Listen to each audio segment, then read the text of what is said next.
আসসালামু আলাইকুম। আমন্ত্রণ বাংলাদেশ সংবাদে, আপনাদের সাথে আছে জেবা রহমান। শুরুতে বিআরবি কেবল সংবাদ শিরোনাম। বাংলাদেশ ভারত পররাষ্ট্র সচিব পর্যায়ের বৈঠক, ভারতের করোনা ভ্যাকসিন অগ্রাধিকার ভিত্তিতে পাবে বাংলাদেশ, সম্পাদকদের আশ্বাস শৃঙ্গলার। শিপ্রার ব্যক্তিগত ছবি ফেসবুকে ছড়ানোর অভিযোগে করা রিটের শুনানি শেষ, আদেশকাল। ডিজিটাল নিরাপত্তা আইনের মামলা নেয়নি কক্সবাজার থানা। করোনা পরীক্ষার ফি কমিয়েছে সরকার, হাসপাতালে ১০০ টাকা আর বাড়িতে ৩০০ টাকা নির্ধারণ। ভ্যাকসিনের বিষয়ে সিদ্ধান্ত নেবেন প্রধানমন্ত্রী। গণপরিবহনে নেই স্বাস্থ্যবিধির বালাই, ব্যবহার হচ্ছে না জীবাণুনাশকও, যাত্রী চালক ও মালিকদের পাল্টাপাল্টি দোষারোপ।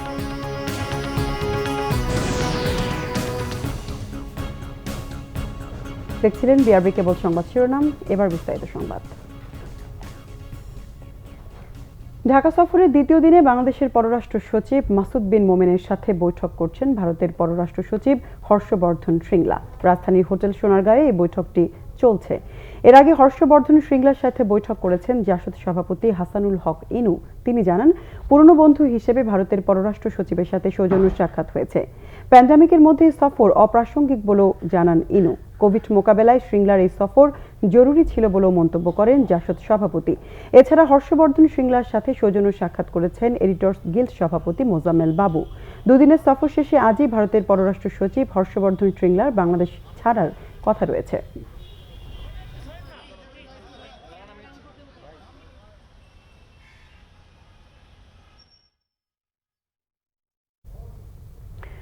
দর্শক, সোনারগাঁও হোটেলে দুই পররাষ্ট্র সচিবের বৈঠকের খবর রাখছেন রিপোর্টার আরিফুল হক। সরাসরি কথা বলবো তার সাথে। আরিফ, বৈঠকের সবশেষ কি তথ্য আছে আপনার কাছে? যেভাবে বৈঠক এখনো চলছে, পররাষ্ট্র সচিব পর্যায়ের দুই দেশের পররাষ্ট্র সচিব পর্যায়ের বৈঠকটি এখনো চলছে। এটাই আনুষ্ঠানিক বৈঠক। এর আগে বেশ কিছু অনানুষ্ঠানিক বৈঠক হয়েছে ভারতের সফররত পররাষ্ট্র সচিবের সঙ্গে। সেটি হচ্ছে বাংলাদেশের কয়েকজন সাংবাদিকের সঙ্গে তিনি কথা বলেছেন। একজন একাত্তর টেলিভিশনের প্রধান সম্পাদক মোজাম্মেল বাবু, তিনি অনানুষ্ঠানিকভাবে আমাদের সঙ্গে আনুষ্ঠানিকভাবে তিনি কোনো কথা বলেননি, তবে সামান্য কিছু অনানুষ্ঠানিকভাবে কথা বলেছেন যে ভারতের যে টিকা উৎপাদন অর্থাৎ কোভিড-19 অর্থাৎ করোনা ভাইরাসের যে ভ্যাকসিন তারা উৎপাদন করছে, সেখানে সেই ভ্যাকসিনে বাংলাদেশ অগ্রাধিকার ভিত্তিতে সে ভ্যাকসিন পাবে করোনা মোকাবেলার জন্য, এরকম একটি ইঙ্গিতপূর্ণ কথা তিনি বলেছেন। এরপরে তিনি কথা বলেছেন বাংলাদেশের একটি রাজনৈতিক দল জাসদ সভাপতি হাসানুল হক ইনুর সঙ্গে। হাসানুল হক ইনু পরে অবশ্য কথা বলেছেন আমাদের সঙ্গে এসে। তিনি কথাটি একেবারে কূটনৈতিক পর্যায়ে রেখেছেন। এখানে খুব সৌজন্য সাক্ষাৎ তিনি বলেছেন। শ্রিংলা তার একজন পুরনো বন্ধু এত বড় একটা গুরুত্বপূর্ণ পদে আসীন হয়েছেন, সেজন্য তিনি সৌজন্য সাক্ষাৎ করতে এসেছেন। তবে তার এই সফরটিকে তিনি প্রাসঙ্গিক বলছেন এই মুহূর্তে, যে একটি দুর্যোগ করোনা পরিস্থিতি চলছে দু দেশের মধ্যে। এই পরিস্থিতি উন্নয়নে কি করা যায় সে বিষয়ে তারা কথা বলেছেন। সার্কের করোনা মোকাবেলায় যে সার্কের নেতারা যে একসঙ্গে বসে কথা বলেছিলেন, একসঙ্গে না ভার্চুয়ালি যে অনলাইন এর মাধ্যমে যে কথাগুলো বলেছেন সেগুলোর পুনরাবৃত্তি তিনি করেছেন। তিনি বলেছেন যে ভারত বাংলাদেশের পরীক্ষিত বন্ধু, বঙ্গবন্ধু হত্যার পরে সেই বন্ধুতে কিছুটা ভাটা পড়েছিল, শেখ হাসিনার নেতৃত্বে আবার সেটি উঠে এসেছে। এখন এক ভারসাম্যপূর্ণ গভীর একটা সম্পর্ক রয়েছে বাংলাদেশের সঙ্গে ভারতের, সে কথাটি তিনি বলেছেন। আমরা আশা করছি এখানে বাংলাদেশের পররাষ্ট্র সচিব তিনি বৈঠকের পরে এসে আমাদের সঙ্গে কথা বলবেন। এছাড়া ভারতের হাই কমিশনার রিভা দাস গাঙ্গুলি আছেন বৈঠকে। আমরা তাকেও চেষ্টা করব তার সঙ্গেও কথা বলার। আসলে ভারতের পররাষ্ট্র সচিব খুব হঠাৎ করে বাংলাদেশে এসেছেন, এর জন্য এই সফরটিকে বেশ তাৎপর্যপূর্ণ বলে দেখা হচ্ছে। যে কারণে সাংবাদিকদের অনেক জিজ্ঞাসা আছে, যদিও এই সফরটি নিয়ে বাংলাদেশ এবং ভারত দুপক্ষ থেকেই আনুষ্ঠানিকভাবে গণমাধ্যমকে কিছু এখনো বলা হয়নি। ধন্যবাদ আপনাকে। যেহেতু বৈঠক এখনো চলছে, প্রয়োজনে আবারও যোগাযোগ করব। পররাষ্ট্রমন্ত্রী ডক্টর এ কে আব্দুল মোমেন বলেছেন, ভারতে করোনার ভ্যাকসিন তৈরি হলে তা বাংলাদেশ কিভাবে পাবে সে বিষয়ে দেশটির পররাষ্ট্র সচিব হর্ষবর্ধন শ্রিংলার সঙ্গে আলাপ হবে। প্রবাসীদের করোনাকালে দেশে না আসার আহ্বান জানিয়ে তিনি বলেন, বিনা খরচে ভিসা অটোমেটিক রিনিউ হবে। সিলেটে জাতির পিতা বঙ্গবন্ধুর স্থায়ী প্রতিকৃতি উন্মোচন অনুষ্ঠান শেষে পররাষ্ট্রমন্ত্রী বলেন, ভারতের সাথে সুসম্পর্ক থাকায় সমস্যা সমাধান করে নেওয়া যাবে। এ সময় তিনি করোনা সংকটে খুব বেশি বাধ্য না হলে প্রবাসীদের দেশে না ফেরার আহ্বান জানান। বলেন, করোনার কারণে সৃষ্ট আপৎকালীন সময় চলে গেলে অবস্থা ফিরবে প্রবাসীদের। তাদের ভিসার মেয়াদ নিয়ে চিন্তা না করতে আশ্বস্ত করেন পররাষ্ট্রমন্ত্রী। তাদের দেশে কোভিডের ভ্যাকসিনও তৈরি হওয়ার সম্ভাবনা, সেটা আমরা কিভাবে পাবো এগুলো। পশ্চিমবঙ্গ সরকার ঘোষণা দিল যে যারা বাংলাদেশে আসবে এই কোভিডের সময় তাদের কাউরে যেতে দেবে না। তার ফলে হাজার হাজার ট্রাক আটকে গেল, আমাদেরও ট্রাক আটলো, ওদের বেশি। পরে আমরা রেল দিয়ে এখন মাল আসছে, এতে ঝামেলাটা দূর হয়েছে। তারপরে আমরা এখন তারা এই বোটে শিপেও আসছে। তো এইগুলো ভেরি গুড নিদর্শন। প্রবাসীদের অনুরোধ করব, বাধ্য না হলে আসবেন না। এই আপৎকালীন সময় চলে যাবে, ভিসার মেয়াদ কিংবা তাদের এই কামা কোনো অসুবিধা হবে না। এইটার বিনা পয়সায় অটোমেটিক। পুলিশের গুলিতে নিহত সিনহার সহকর্মী শিপ্রা দেবনাথের ব্যক্তিগত ছবি ও ভিডিও ফেসবুকে বিকৃতভাবে উপস্থাপনের অভিযোগে 2 পুলিশ সুপারের বিরুদ্ধে ব্যবস্থা গ্রহণের দাবিতে করা রিটের আদেশ দেয়া হবে কাল। এ বিষয়ে বৃহস্পতিবার আরেক দফা শুনানি শেষে আদেশের জন্য দিন ধার্য করা হয়েছে। সকালে হাইকোর্টের বিচারপতি JBM হাসান ও মোহাম্মদ খায়রুল আলমের সমন্বয়ে গঠিত বেঞ্চে শুনানি হয়। শিপ্রাকে আদালতে উপস্থাপন করা যায় কিনা এই বিষয়টিও জানতে চেয়েছে আদালত। রিটকারী আইনজীবী জানান, নিরাপত্তার কারণে কার্যত অবরুদ্ধ রয়েছে শিপ্রা। এর আগে রবিবার হাইকোর্টের সংশ্লিষ্ট শাখায় সুপ্রিম কোর্টের আইনজীবী মনোজ কুমার ভৌমিক রিটটি দায়ের করেন। রিটে 2 পুলিশ কর্মকর্তার ফেসবুক পোস্টের ব্যাপারে তদন্ত করে ব্যবস্থা নেওয়ার জন্য সংশ্লিষ্ট কর্তৃপক্ষকে আদেশ দেওয়ার আর্জি জানানো হয়। এদিকে ডিজিটাল নিরাপত্তা আইনে 2 পুলিশ সুপার সহ 150 জনের বিরুদ্ধে নিহত সিনহার সহকর্মী শিপ্রা দেবনাথের মামলা গ্রহণ করেনি কক্সবাজার থানা পুলিশ। ফেসবুক বিকৃত ছবি ও ভিডিও পোস্ট করায় অভিযোগ করায় তিনি এই মামলা করার ঘোষণা আগেই দিয়েছিলেন। মামলাটি গ্রহণ না করে কক্সবাজার থানা পুলিশ রামু থানায় মামলা করার পরামর্শ দিয়েছে বলে জানান শিপ্রার আইনজীবী অ্যাডভোকেট মাহবুবুল আলম টিপু। তিনি বলেন, সাতক্ষীরার পুলিশ সুপার মোস্তাফিজুর রহমান ও PBIয়ের SP মিজানুর রহমান শেলী সহ অজ্ঞাতনামা 150 জনের নামে মামলা করতে চান তিনি।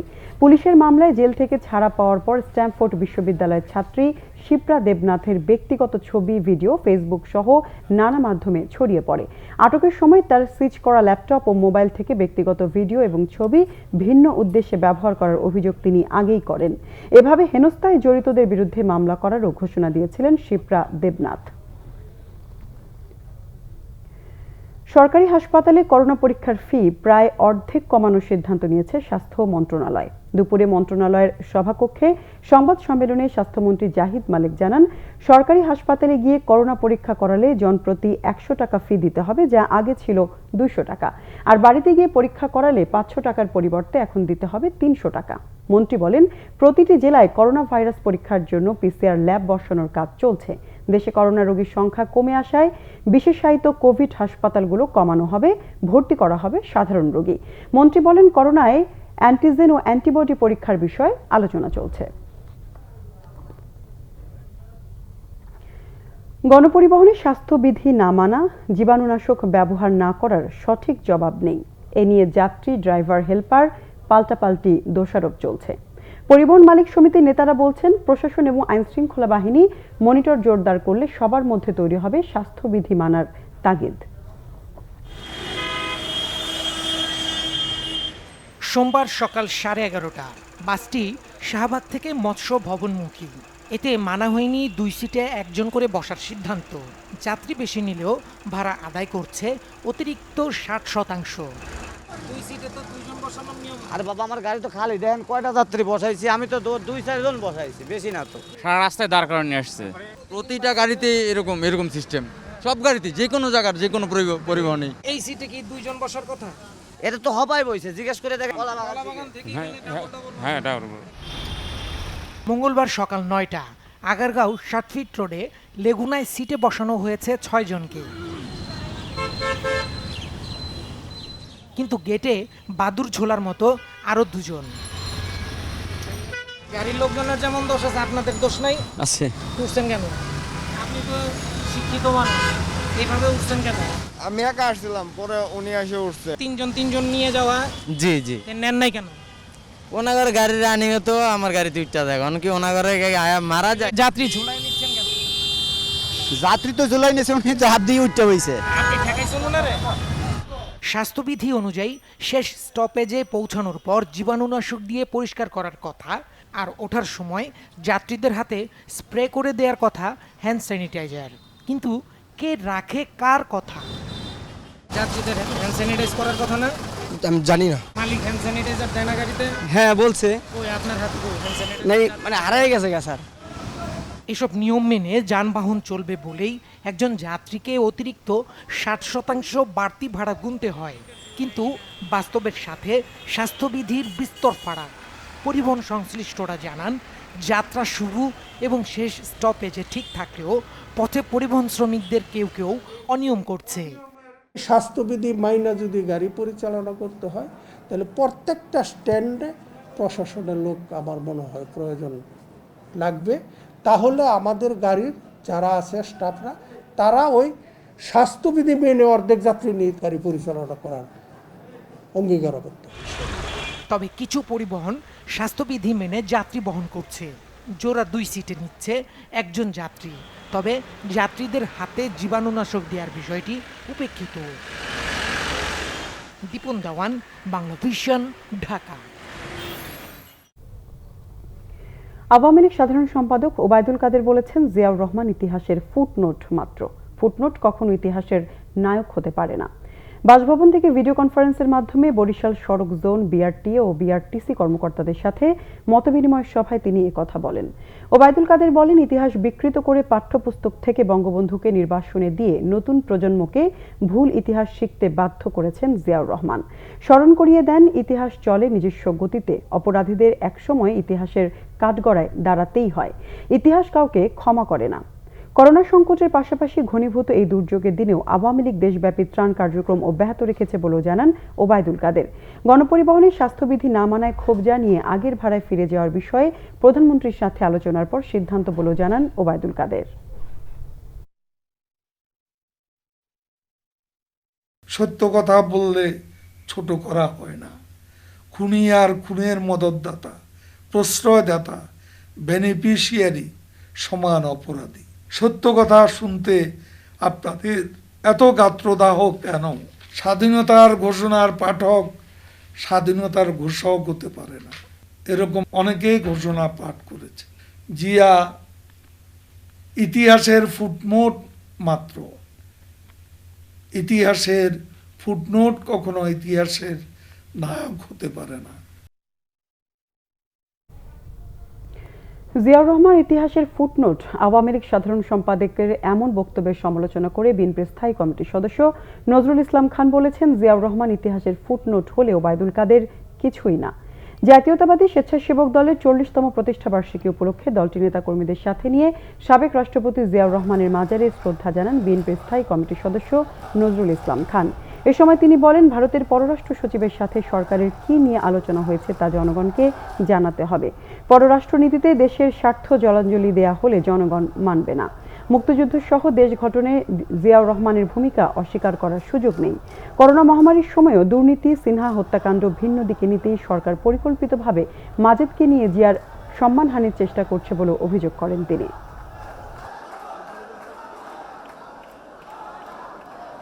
জিয়াউর রহমান যদি স্বাধীনতার লড়াইয়ের ফুটনোট হয়, তাহলে ওবায়দুল কাদের সাহেব ওই স্বাধীনতার কিছুই না। এদেশের মানুষ নিজেদের কানে যার কণ্ঠ থেকে স্বাধীনতার ঘোষণা শুনেছেন, তার নাম মেজর জিয়া। পারলে তারা অস্বীকার করুক, পারলে প্রমাণ করুক যে অন্য কারো কণ্ঠ থেকে শোনা গেছে, যায় নাই।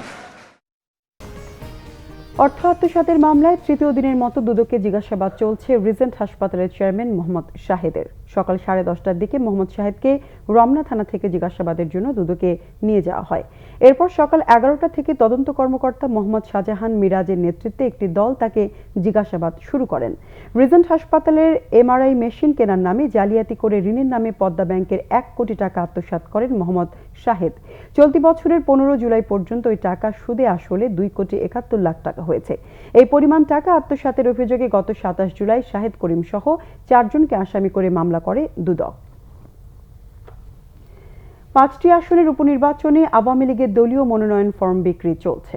বুধবার দুপুরে আওয়ামী লীগ সভাপতির ধানমন্ডি রাজনৈতিক কার্যালয় থেকে সিরাজগঞ্জ 1 আসনের জন্য দলীয় মনোনয়ন ফর্ম সংগ্রহ করেন প্রয়াত মোহাম্মদ নাসিমের ছেলে তানভীর শাকিল জয়।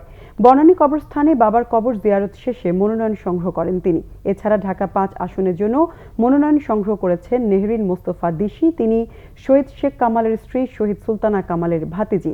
পাবনা 4 ও নওগাঁ 6 আসনের উপনির্বাচনের জন্য দলীয় মনোনয়ন ফর্ম বিক্রি করছে আওয়ামী লীগ। ফর্ম বিক্রি চলবে 23 আগস্ট পর্যন্ত।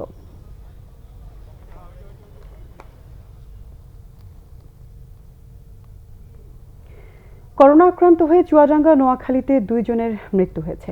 এছাড়া উপসর্গে কুমিল্লায় 5 জন ও চুয়াডাঙ্গায় এক নারী সহ মারা গেছেন 3 জন। করোনায় আক্রান্ত হয়ে নিজ বাড়িতে মারা গেছেন চুয়াডাঙ্গা সদর উপজেলার মুক্তিযোদ্ধা কমান্ডার আব্দুস শুকুর বাঙালি। এছাড়া উপসর্গ নিয়ে চুয়াডাঙ্গা সদর হাসপাতালের আইসোলেশন ওয়ার্ডে চিকিৎসাধীন অবস্থায় এক নারী সহ মারা গেছেন 3 জন। নোয়াখালীতে করোনা আক্রান্ত হয়ে 1 জনের মৃত্যু হয়েছে। এদিকে কুমিল্লা মেডিকেল কলেজ হাসপাতালে করোনার উপসর্গে মারা গেছেন 5 জন। তারা সবাই জ্বর, সর্দি ও কাশিতে ভুগছিলেন। চট্টগ্রামে করোনা ভাইরাসে আক্রান্তের সংখ্যা 16,000 ছাড়ালো। এছাড়া টাঙ্গাইলে 66 ও রংপুরে পুলিশ, নার্স ও শিশু সহ 23 জন করোনায় আক্রান্ত হয়েছেন।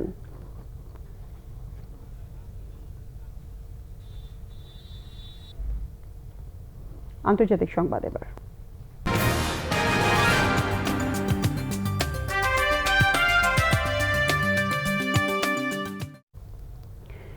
বিদ্রোহী সেনাদের হাতে বন্দী মালির প্রেসিডেন্ট ইব্রাহিম বোবাকার কেইতা পার্লামেন্ট বিলুপ্ত করে পদত্যাগ করেছেন। প্রধানমন্ত্রী ও অর্থমন্ত্রী সহ প্রেসিডেন্টকে বন্দী রাখা হয়েছে সেনা ক্যাম্পে। এই ঘটনার তীব্র নিন্দা জানিয়েছেন জাতিসংঘ মহাসচিব আন্তোনিও গুতেরেস। রাষ্ট্রীয় টেলিভিশনে পদত্যাগের ঘোষণা দেন প্রেসিডেন্ট ইব্রাহিম বোবাকার। সেনা অভ্যুত্থানের ইঙ্গিত দিয়ে জানান ক্ষমতায় থাকার জন্য আর কোনো রক্তপাত চান না। এই ঘোষণার পর রাজধানী বামাকোর রাস্তায় উল্লাস করেন নগরবাসীর একাংশ। এর আগে বিদ্রোহী সেনা সদস্যরা রাজধানীর কাছাকাছি সেনানিবাসের অস্ত্রাগার লুট করে। একাধিক সামরিক কর্মকর্তা ছাড়াও জিম্মি করে প্রেসিডেন্ট, প্রধানমন্ত্রী ও অর্থমন্ত্রীকে। অর্থনৈতিক দুরবস্থা, দুর্নীতি ও সন্ত্রাস বিরোধী বিতর্কিত অভিযানের প্রতিবাদে 2 মাসেরও বেশি সময় ধরে সরকার বিরোধী বিক্ষোভ চলছিল। বিদ্রোহীদের হাতে বন্দী রাজনীতিবিদ, সরকারি কর্মকর্তাদের নিঃশর্ত মুক্তি চেয়েছেন জাতিসংঘ মহাসচিব আন্তোনিও গুতেরেস। এই পরিস্থিতির শান্তিপূর্ণ সমাধান করতে আফ্রিকান ইউনিয়ন ও পশ্চিম আফ্রিকার দেশগুলোর অর্থনৈতিক জোটের প্রতি জাতিসংঘের পূর্ণ সমর্থন থাকবে বলে আশ্বস্ত করেন তিনি। এদিকে করোনা ভাইরাসে বিশ্বের বিভিন্ন দেশে প্রাণহানি 7,84,000 ছাড়িয়েছে, আক্রান্ত 2,23,00,000-এর ওপরে। অন্যদিকে গোটা দেশবাসীকে বিনামূল্যে করোনা ভ্যাকসিন দেওয়ার প্রতিশ্রুতি দিয়েছে অস্ট্রেলিয়ার বর্তমান সরকার। করোনায় মৃত্যুর তালিকায় প্রথমে থাকা যুক্তরাষ্ট্রের 24 ঘন্টায় অন্তত 1,325 জন মারা গেছেন। মোট প্রাণহানি ছাড়িয়েছে 1,75,000। মোট আক্রান্ত 56,55,000-এর বেশি। সার্বিক তালিকায় দ্বিতীয় স্থানে থাকা ব্রাজিলে আরও 1,356 জন মারা যাওয়ায় মোট প্রাণহানি 1,10,000 ছাড়িয়েছে। মোট শনাক্ত 34,11,000-এর বেশি। ভারতে গেল একদিনে মারা গেছে 1,000-এর বেশি। এতে সেখানে মোট প্রাণহানি বেড়ে 53,000 ছাড়িয়েছে। এদিকে অস্ট্রেলিয়ার প্রধানমন্ত্রী স্কট মরিসন জনগণকে আশ্বস্ত করে জানিয়েছেন অ্যাস্ট্রাজেনেকা ফার্মাসিউটিক্যালসের কাছ থেকে করোনা ভ্যাকসিন পাওয়া নিশ্চিত হয়েছে। অক্সফোর্ড বিশ্ববিদ্যালয়ের গবেষকদের সহায়তার উদ্ভাবিত ভ্যাকসিনটির চূড়ান্ত পরীক্ষা শেষ হলে অস্ট্রেলিয়া এর উৎপাদন শুরু করতে পারবে বলে জানান তিনি, যা অস্ট্রেলিয়ার গোটা জনগোষ্ঠীকে বিনামূল্যে দেওয়ার প্রতিশ্রুতিও দেন প্রধানমন্ত্রী মরিসন। সংবাদ শেষ করব বিআরবি কেবল শিরোনামগুলো আরেকবার জানিয়ে। বাংলাদেশ ভারত পররাষ্ট্র সচিব পর্যায়ের বৈঠক, ভারতের করোনা ভ্যাকসিন অগ্রাধিকার ভিত্তিতে পাবে বাংলাদেশ, সম্পাদকদের আশ্বাস শৃঙ্গলার। শিপ্রার ব্যক্তিগত ছবি ফেসবুকে ছড়ানোর অভিযোগে করা রিটের শুনানি শেষ, আদেশকাল। ডিজিটাল নিরাপত্তা আইনের মামলা নেয়নি কক্সবাজার থানা। করোনা পরীক্ষার ফি কমিয়েছে সরকার, হাসপাতালে 100 টাকার বাড়িতে 300 টাকা নির্ধারণ। ভ্যাকসিনের বিষয়ে সিদ্ধান্ত নেবেন প্রধানমন্ত্রী। গণপরিবহনে নেই স্বাস্থ্যবিধির বালাই, ব্যবহার হচ্ছে না জীবাণুনাশকও, যাত্রী চালক ও মালিকদের পাল্টাপাল্টি দোষারোপ।